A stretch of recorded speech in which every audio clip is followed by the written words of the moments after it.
Well, hey, everybody, welcome to the Andy Stanley Leadership Podcast, where we help leaders go further, faster. I'm Andy, and this month and next month, my friend Patrick Lencioni is in the virtual studio with me, and we are talking about something that is going to blow your minds. We're talking about working geniuses. This is a brand new assessment or evaluation tool that is taking the leadership world by storm, or soon will be, as soon as we finish this podcast. Pat, welcome back. It's great to be with you, Andy. Pat's no stranger to our podcast, and he's probably no stranger to most of you. My guess is that you've read or listened to at least a couple of Pat's 11 books. I've read all 11, which, by the way, this is amazing, and I'm not a jealous author, have sold over 6 million copies and have been translated into more than 30 languages. Pat, as most of you know, is one of the founders of the Table Group and is a pioneer in the organizational health movement. And many of you aren't old enough to understand that the organizational health movement is a relatively new movement within the context of leadership. Because believe it or not, once upon a time, nobody really cared if the organization was healthy as long as it was profitable. And a group of wonderful people like Pat came along and said, no, if you want it to be more profitable, you got to make it more healthy. So he has been on the front edge of that conversation through his books and his podcast and his conferences, and anytime somebody can get him to come speak. So we're super excited about that. Now, real quick, before we jump into working geniuses. So to your point, a few months ago, we're together, and I said, hey, Pat, this was probably March, COVID had, people finally knew what to call it, how to spell it. We were starting to wear masks, so much has changed. And I asked you, I said, Pat, when you're talking to leaders right now, what are you saying? And you said, you told us what your advice was to leaders at the front end of the pandemic. You said, lead with your humanity or allow your humanity to show, just be human. So here we are 6-7 months later. Are you telling leaders anything different, or what are you saying now? Because whatever you say, I'm going to start saying and try to take credit for it. So what's the message to leaders right now? Well, being exceedingly human is still critical, but I think that the word courage has never been more relevant to leaders. In moments like this, it's almost impossible to see the nature of that change, but courage is more necessary than it's ever been, because doing things that we once considered to be simple, acceptable, and normal takes more courage than ever. So I would say we have to lean into that and understand what that means. And as a follower of Jesus, I'm just going to say this, is that the end of the Beatitudes, where Jesus says, and when they persecute you because of me and utter every kind of evil against you, rejoice, because your reward will be great in heaven. I always thought, man, that must have been hard to live back then.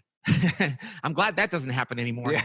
And I think just loving people in truth is harder than it's ever been. And that's true whether you're a manager or a pastor or a parent or a baseball coach. And I think that courage is going to become even more important than it's ever been. So, and a lot of people think, well, I don't know if I really need to be courageous. That's just a character trait. Everyone needs courage. Wow. And you're talking about both personally and within corporate environment as well, in terms of leading out, stepping out, doing the unusual thing, doing things differently. I mean, just managing change takes courage. And, in my world, or my, quote, industry, the church world, it's been interesting to watch that because, as you know, churches are relatively very slow to change anything, because we get our message and our model mixed up. And when you get the message and model mixed up, you can't change the model without people feeling like you're messing with the message.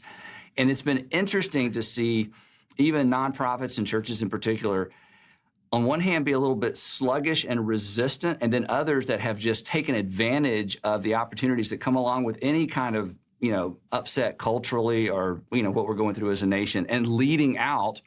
And again, and we're sort of in this camp of you're criticized on the front end, and then you are oftentimes recognized as being forward-thinking on the back end. But that takes courage, because to your point, there's going to be some criticism. And we can talk about this some other time, but we have received criticism from within our organization, within our churches, for not doing some things and for some of the things that we've done.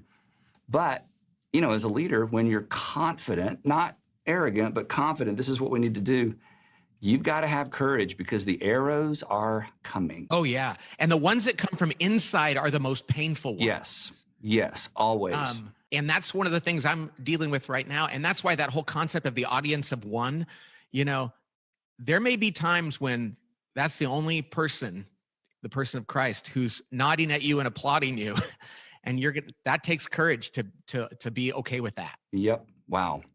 We should talk about that sometime. That sounds like I would love to. Yeah, that would be a lot of fun. But let's talk about working geniuses. So your team has created this extraordinary assessment tool. I call it an assessment tool. I guess that's the right terminology. First of all, it's interesting in and of itself, but the timing of this is really interesting because in the middle of COVID, with everything going on and batten down the hatches and, protect the assets and keep your powder dry, all the stuff people have tried to figure out how to do in business, you stepped out to the point earlier of courage and you have created a brand new product. It's more than a product. It's an amazing tool. Why now? And again, there's so many other things you could have been doing with your time and energy. Why this tool and why now? Well, I think I'm glad you asked that because we didn't sit down and say, let's come up with something new. By the grace of God, we stumbled upon this on our own by accident. And so in the middle of, when we came back from COVID, 3 months of shutdown, we said, okay, we got to get back to work. And we were at work and I was actually, Andy, doing a podcast for pastors and their teams, talking about how to evangelize and how to run their parishes better and all these things.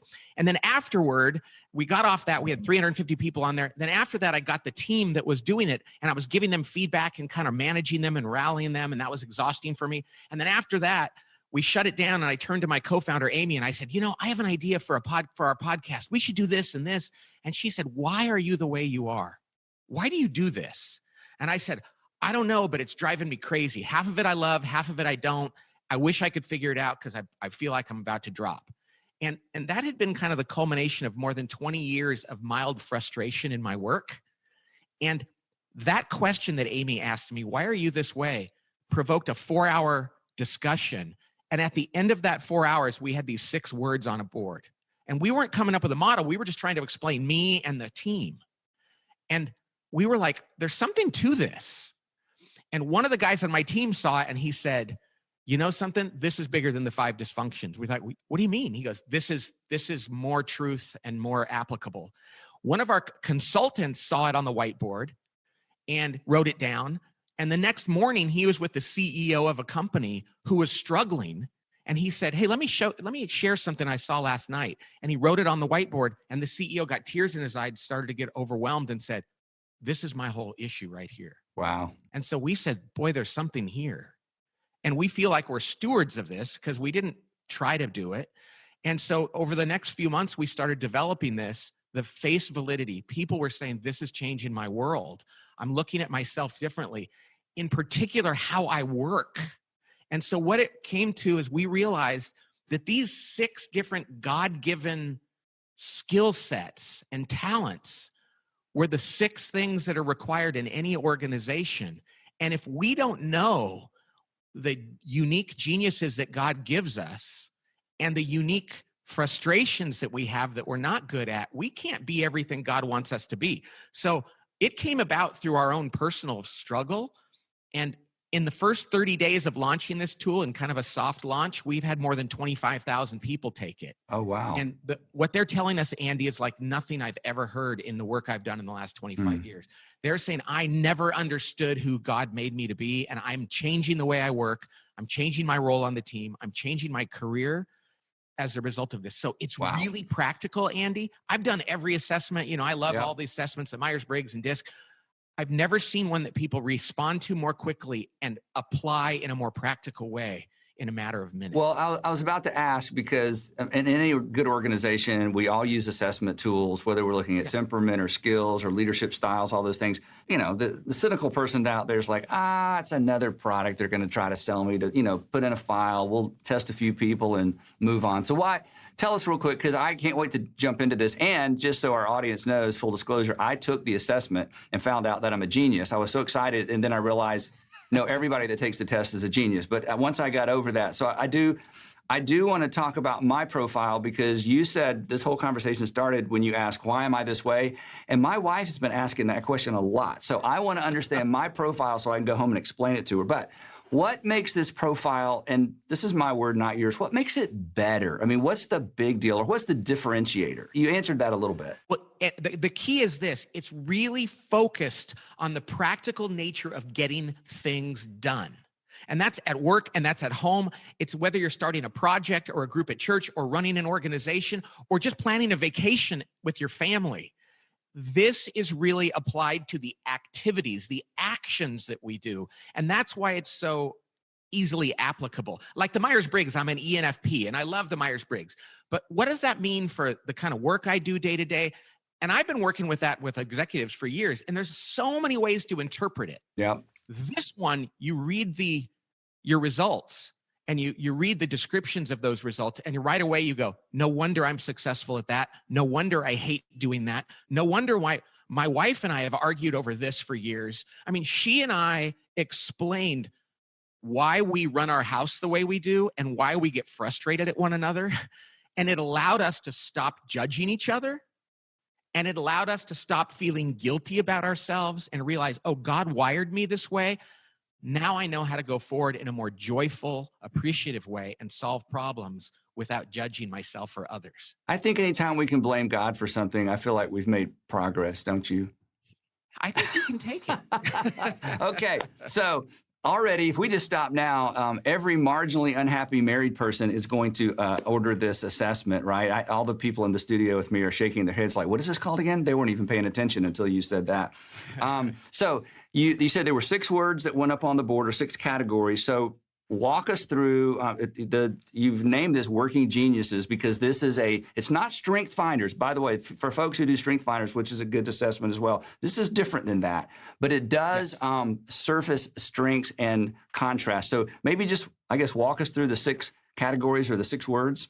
I will do that. And for every person of these 6 things, 2 of them are what we would call a working genius. So you get energy and joy from them and you're naturally talented at them. 2 of them are what we would call working competencies. You can do them okay for a while, but they don't feed you. And after a while, you'll start to lose your interest. 2 of them are working frustrations. So this would be weakness finder. And that is 2 are working frustrations. They deprive you of energy and joy, and you need to know that. So that's the key to this is that nobody has all of them. 2 of them are sweet spots for us, and we need to know that. So here's how they work. The first one, and I'm going to do this in a linear way. Work doesn't happen, Andy, in a completely linear way. We jump around.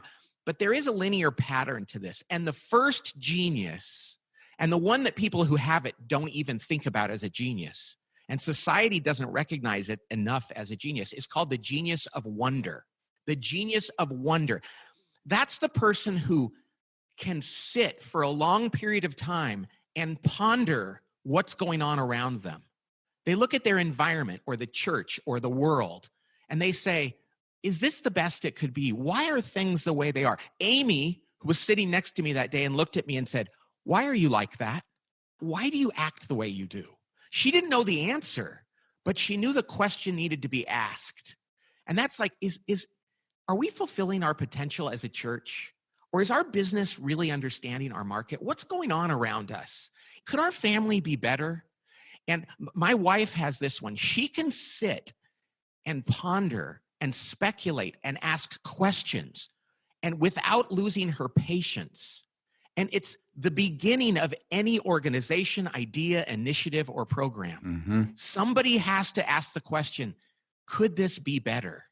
A guy wrote to us after taking the assessment and said, people have been criticizing me and I've been criticizing myself for years for having the genius of wonder. And I finally realized it's actually a God-given skill. And I'm going to adjust my work to lean into that because I know that the environment I'm in needs it. Wow. I work with the executive team of a big software company. And when I explained to them the genius of wonder and we went over their results, I thought they were going to go, okay, this is silly. And it was the CFO who said, nobody on our team has this genius. We don't ponder anything. We are missing the market. Wow. We don't even realize what's missing because we just want to get on and get stuff done. And he said, if we don't bring in people that can wonder, we're gonna become obsolete. Wow. So this is a really powerful but sometimes it seems intangible genius.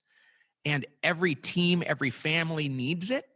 And if we don't have it, we're often going to be asking the wrong questions or solving the wrong problems. So that's the genius of wonder. So that's one of six. One of six. It's not enough, though. None of them are enough. The genius of wonder raises the question, and it needs the second genius, which is the genius of invention, the I. So that's the W. The I, the genius of invention, is that person who loves to come up with a new idea. They invent naturally. Even when it's not called for, they can't help it. And you and I share this, Andy. We'll go through years later. But people with the genius of invention love a blank slate and a problem to solve. And it's actually energizing for them to say, we don't know how we want to do this. I'm going to come up with something new out of nothing. I love to create things when there's a problem and there's no context for it. That's what gives me energy and joy. I've been that way all my life. And fortunately, I'm in an organization that uses that. Unfortunately, there are times when that's not called for, and I tend to want to use it anyway. You know? Right. I had a guy that I talked to a couple days ago that said he works with his team and he realizes he needs to leave the meeting sometimes because they don't need his invention anymore. And he's constantly trying to reinvent the wheel. And they're like, we just need to build the wheel and make it work. Yeah. And he realizes he was actually causing problems because he was always trying to be an inventor, even when it wasn't necessary. So the genius of invention is critical. Wonder and invention, the first two, that's the ideation part of work. They're the people that go, something's missing. Here's an idea, but that's not enough. Then they need the third type of genius. The third type of genius is the genius of discernment. The genius of discernment is really about instinct and intuition. People with the genius of discernment, they just see patterns and they see things and they know how to evaluate and judge things. And it's a natural skill that God gave them. And so the inventor goes to the person with discernment and says, I invented this. And it's the discerner who says, that's a great idea. Or that's a terrible idea. Or, well, there's a few issues here that you need to resolve before that will work. The guy, Cody, in my office, he's the one who saw the invention of the model and said, this is bigger than the 5 dysfunctions of a team. And we were like, really? He goes, oh yeah. He just got it. He could see the connections, see how it would apply. And if I were to ask him to give me the data to support that, he'd say, I don't know. Right. I can see the patterns and the possibilities. It's something I see in my gut. And he is that guy that when you ask him for advice, he always seems to know what the right thing is. He might not be the guy to come up with the idea at first, but he knows how to evaluate which ones are good ones and which ones need more work. Wow. So that's the genius of discernment. So wonder, invention, discernment. The next one is, the discerner works with the inventor and says, you need to tweak this. Let's go through. And the inventor throws a new idea and the discerner says, yeah, that works better. And they get to a place where it's really good. But without the next genius, it's never going to go further. And the next genius is the genius of galvanizing. This is what actually helped me invent this model, is that galvanizing is that person who gets everybody in a room and says, this is big and we need to do something about it.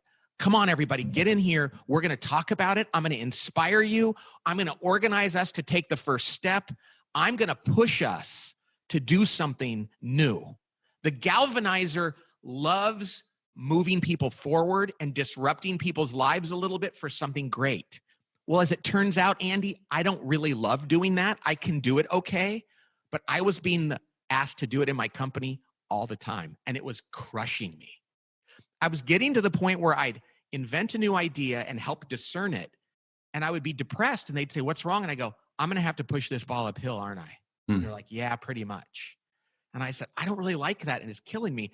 So I looked at my team and found other people that had the genius of galvanizing and reorganized my team. After 22 and a half years of this company, we reorganized to take me out of galvanizing and to lean on other people to do more of that. And it's changed everything. Wow.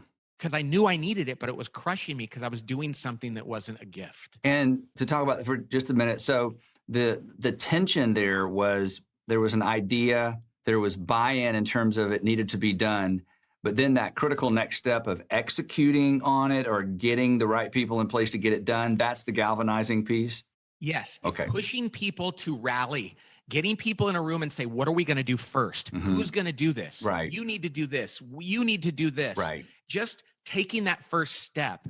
And certain people love doing it. Other people, we had most of the people in my office who that was one of their working frustrations. I said, please don't make me ever ask somebody to do something that they don't like to do. Oh, wow.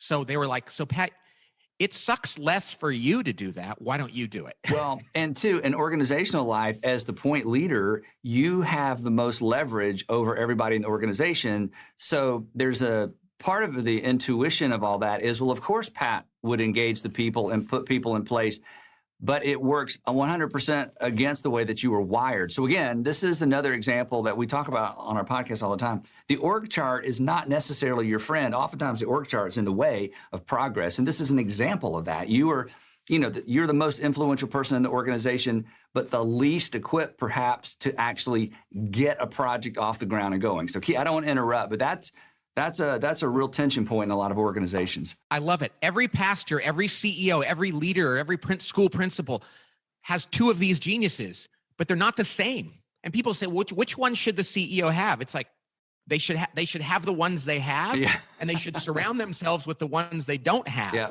Because one pastor isn't the same as another. Yeah. So galvanizing is critical, but the next one is really interesting. It's the genius of enablement. Now, a lot of people go, in fact, we struggle to choose this word because people go, enable, that's not good. It means you're enabling somebody around an addiction or a right. disorder. It's like, no, that's not good. But enabling people to do good things is an absolute genius. And it's something that people who have this one think, oh, I'm just nice. I just help a lot. And I sometimes they even say, I'm just a pushover. And it's actually an innate genius. Some people just know how to go, you need help. I will help you in the way you need that help. I will be the first person to lift this. Because if nobody answers the call, it doesn't get done. Andy, I was working with a church-based organization that had no enablers. Oh, goodness. And they would come up with a new idea to serve the church, and then they go, how come nobody's helping me? Well, that means they had no volunteers. That's what we call that in a church, right? It's the volunteers. Right. But people think volunteering is just going, okay, right, I'm compliant. No, No. volunteerism is a genius. And you know something, Andy? You and I actually have this as our least. We are terrible at this. And I felt bad. A lot of Christians will go, you mean I don't want to help people? No, I'll help people, but not on their terms. I want to invent something for them. Right. Here's how it works in my family. My wife says, I need your help cleaning out the garage this weekend. Right away, I'm just like on the floor, and I'm like, okay, tell me. So first of all, I'll say to her, what do you mean? She'll go, what do you mean? Wait, the garage, go slow. Yeah. She'll say, just stand in the corner all day Saturday and I'll hand you things and I need you to carry them outside. And I'll say, no, wait. First of all, why do you think we need to do this? And what's your process? Because I am really bad at helping people if I'm not tapping into my invention and discernment. Other people are like, I will be right there with you. Whatever you need, because I get what you need, I will help you in the way you need that help. It's a God-given gift. Now, sometimes I have to just suck it up, Andy, and do that. But let me tell you, it crushes me. Here's an interesting story. When I was a kid, I loved my dad, God rest his soul, but I hated mowing the lawn with him. It was one of his favorite things to do. Saturday morning, it was a ritual. He wanted to get up and mow the lawn, and he'd get me out of bed, and I'd go do it. My brother refused. So I'd go outside, and I would follow my dad around for 3 hours, and I hated it. And now I know why. Because he would say, do whatever I tell you and do it perfectly. Yeah. Those were the two things I hated. Had he said to me, see that yard, Pat? I want you to design what you think it should look like and come up with a great way to keep it like that. I'd have been like, thank you. He wanted me to enable it and then to do it exactly the way he wanted, which that's fine. It just was the antithesis of who I was. Well, this, again, there's so much. I'm trying not to interrupt, but again, no, I love it. To dive into organizational life, people, don't you think, I don't want to put words in your mouth because I'm new to all this. we misjudge people. And this is a great illustration. And you're going to think I'm making this up. While you were talking before you got to the mowing the grass illustration, I was thinking mowing the grass illustration. Because if my dad had said to me, Andy, the grass needs to be mowed, figure out how to get it done. That's very different than Andy, go mow the grass, isn't it? And if you take that simple idea and bring it into organizational life and think about how we ask people to do things, and what we associate with that ask, it can be extremely motivating, extremely demotivating, even though it's the same task that ultimately needs to get done. So understanding this, even the way we as leaders approach the people in the organization, it's mind-blowing how different things could be just culturally. Am I right? Am I on track with you? You're absolutely, and I want to reverse it. Now, I think the way to motivate somebody is to say, here's a general task, but I want you to figure it out and tell me what you're going to do. There's people that go, you're crushing me. Yeah. Tell me what to do. Please give me clarity on what you want it to look like and how you like to see it through. And that would motivate me because I love having that kind of clarity. Yeah. And I love finishing it, which leads us to the sixth and last genius, which is the genius of tenacity. Some people get joy and energy just from finishing things, from crossing it off the list, from making sure it gets done to high standards and that it has the desired impact.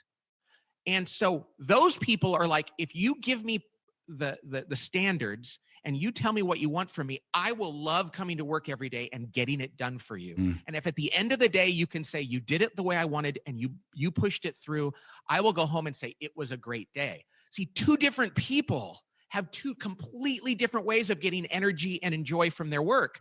And I often think they want to be managed exactly how I would like to be managed. But if their geniuses are different, that's just as frustrating to them. Yep. And that's the beauty. When people see their results, suddenly a manager can say, oh, I know how I need to manage them. Or a parent can say, some of my kids want to know exactly what I want from them. Others are like, Dad, let me figure it out. Others are like, no, actually put me in charge of it so I can galvanize people. It changes everything. And I just didn't realize that we all had different geniuses. The last one is tenacity. And that is that person who will get it done no matter what. Yep. Not because they're responding to the galvanizer and they're just trying to be helpful, but they love to finish and see the impact and the results. That's what feeds them. So wonder, invention, discernment, galvanizing, enablement, and tenacity. So now the question everyone is asking is, how do I find out what I am? And how do I, I guess next time we get together, we're going to talk a little bit about how to implement this. But let's just start with, what's the assessment like? How does a person connect with the assessment? Because it would really be a lot of fun if some of our podcast listeners actually took the assessment between this conversation and the one we have next month, because that will make next month's conversation a lot more meaningful. So what's the next step?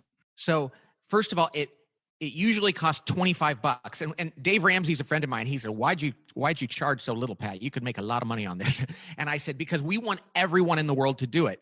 Because we think a kid graduating college figuring this out is going to save them years of misery. Yeah. We think people in their marriage and in their house running a home. We think people in a church, I'm a youth minister. Well, what kind of a youth minister are you? Are you the invention youth minister or the tenacity youth minister? Yeah. Anything else before we wrap up, Pat, on this first part of the conversation? I just like to raise this to the highest level. The beauty of this model is it allows us to stop feeling unnecessary guilt about who we are. There's people who spend their whole life thinking, I'm lazy. And it's like, it's not laziness, it's the way you're wired. And other people think, he's lazy or she's not good at this. And it's like, she's just not wired that way. And when you do that, it's not an excuse. It allows us to be the person God made us to be. And that's a wonderful thing to hear when people talk about that. All right, so it's workinggenius.com. As always, Pat, thanks so much for being with us. We can't wait to continue this conversation next month. And for the rest of our podcast listeners, if you'll go to andystanley.com, that website, you can download the Leadership Podcast application guide that goes with today's podcast. Thanks for listening. Make sure you join us next month at the Andy Stanley Leadership Podcast as we conclude this important conversation with Patrick Lencioni. We'll see you next time.